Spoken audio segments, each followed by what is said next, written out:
Good morning and welcome to another interesting and amazing episode of Rooted Experience 2.0. Still Skybell here, and today guess where we are? Right here at the beautiful Larabanga Mosque here in the town of Larabanga. This building right behind me is so magnificent. It is literally 600 years old. Yes, you heard me right. Architecture in Africa is one thing that has always fascinated me because we are different in the sense that the style, the materials, the way it lasts, and the significance. It's so beautiful. Now, this mosque has a history about it and behind it. I'm going to let the expert or the person who is from here narrate more in depth into it, but I just wanted to know that this building has been standing for 600 years. Can you imagine? Africans are so amazing and so creative, and it has a religious purpose. Obviously, it's a mosque, but what fascinates me the most is how the people have been able to maintain it, and it's still standing till today. Sometimes I wonder what Africa would look like if our culture remained untouched. If we're not rudely interrupted, as I like to call it. I wonder what our cities would look like. I wonder what, our nation, our continent would look like, because there is creativity here, there's ingenuity here, there is mind-blowing, amazing things about us that we would never get to explore to the magnitude. Without wasting much time, I wanted to sit back and enjoy this amazing episode.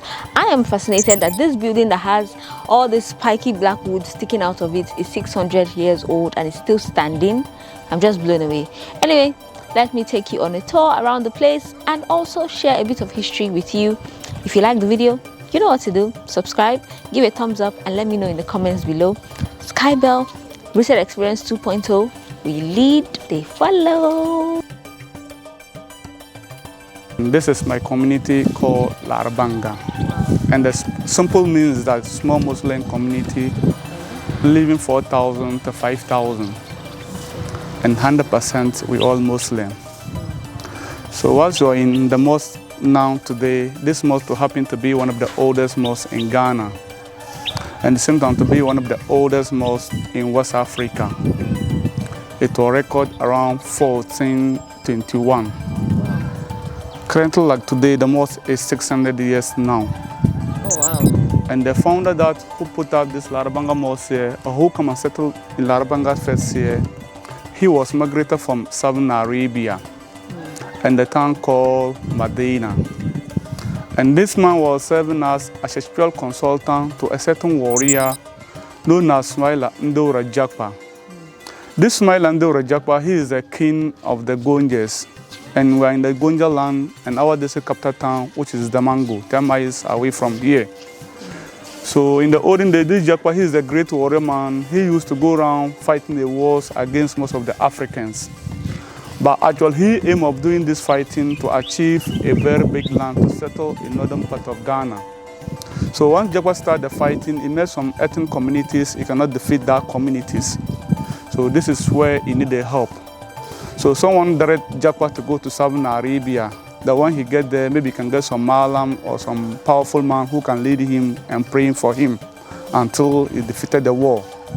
Until when Jakpa get to Southern Arabia, luckily enough, this is where he met our founder in Larabanga here, called Ibrahim, and he was Arab, and he was Black Arabian.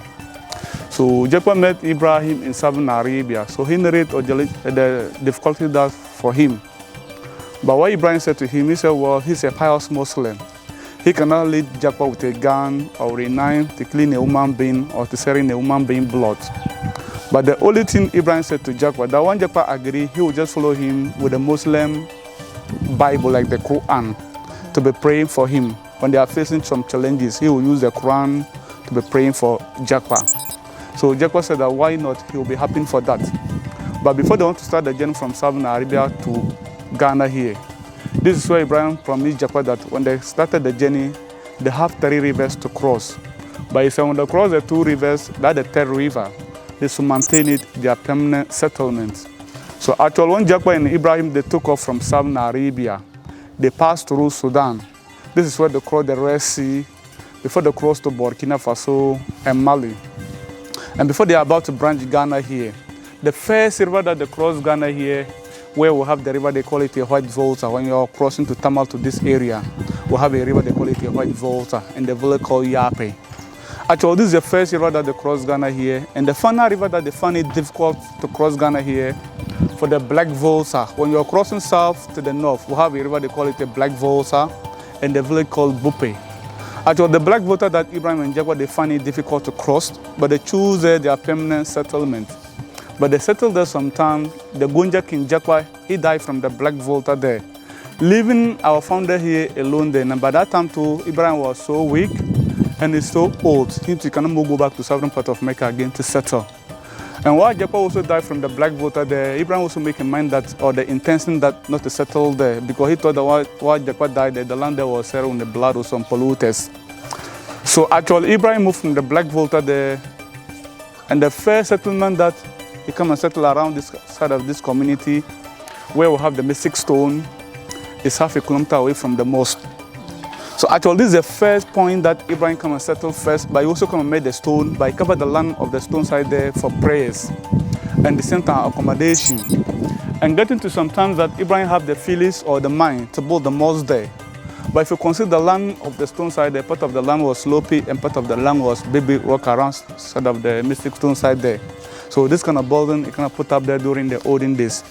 So Ibrahim used the stone side there, promised to throw something like a spear and arrow, in the way that he said when he threw the spear, wherever that the spear hit has landed, this is where he will choose to put up the building.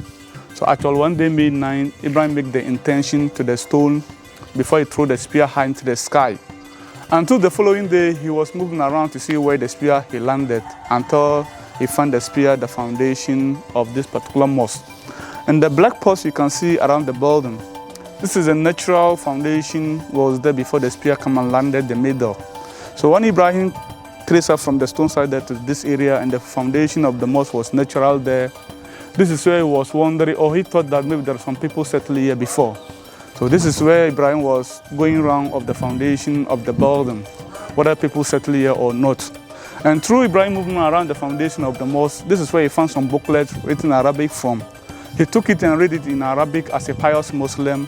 This is where God assigned him to settle. But actually Ibrahim alone, he completed the top of the mosque. When he was completed at that time, he was using only one door, but before the community keep development coming, he added some three snarring door, making four, and each door having a single function of the doors. And actually the mosque have four main doors. The first one that we will have, which is the chief imam door, and the second door that we will have the muezzin entrance, the one who called for the prayers. And back of the mosque we have some door there, which is the ladies entrance. And right out here you can see some door right out here, which is the general or the main entrance. And before we walk around of the mosque, back of the mosque, you can see some big tree around the mosque.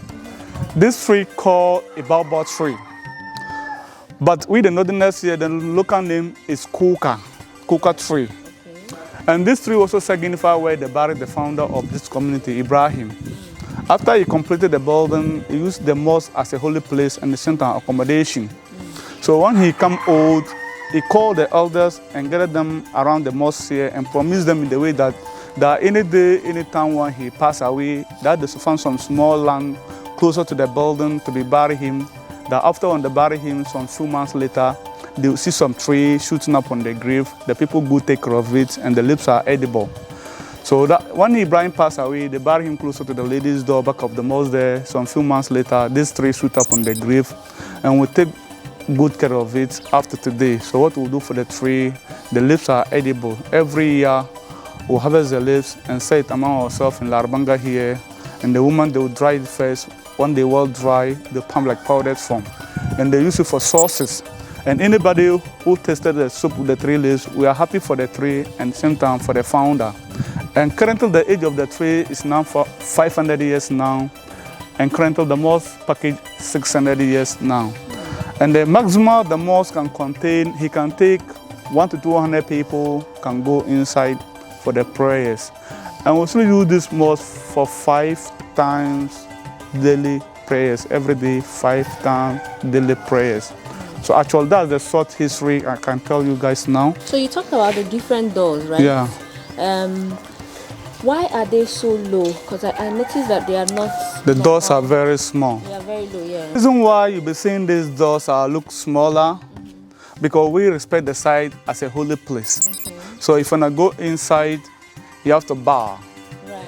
But when you go inside, no matter how you tall, you can straight up and soft, and you can start for your prayers. That's the main reason why the doors are smaller. Then what is the essence of this? The stick, the wood. Pointing out. Thank you. You know, in the olden days, when Ibrahim started building the top of the mosque, he was trying to get something like iron rocks to support the building, to stand firmer and at the same time very strong. But in the olden days, he couldn't get iron rocks. So he take the wood to support the building, to stand firmer and at the same time very strong. But once the community people maintain it every year, we do replace some of the stick. But when you go inside, we still have some stick, we never replace them. Wow. Wow. So some of the wood that we have here are the ones that were used since when it was built? Yeah. Okay. And I noticed that the base is black. Yes. Does it have a meaning or is just the design? It's just the design. Right. Yeah. But at first, there was no paint. Okay. So Ibrahim was used the down for charcoal to be painting the down. Oh. And he used the top for ash. Okay. Yeah. But now things have been changing. We don't use the charcoal and we don't use the ash.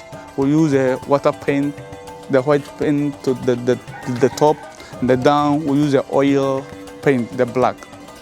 Thank you so much for watching. I really hope you enjoyed this very episode. I completely enjoyed filming and being here to witness the magnificent beauty of larabanga. Because I'm standing right here in the mosque, that's why you see me with my headgear on, to appreciate and respect the culture, because women in this culture or this religion, let me put it that way, they normally cover their hair. So I just try to show appreciation. So how does it look? What do you think? I know it looks gorgeous. Anyway, just a fun fact.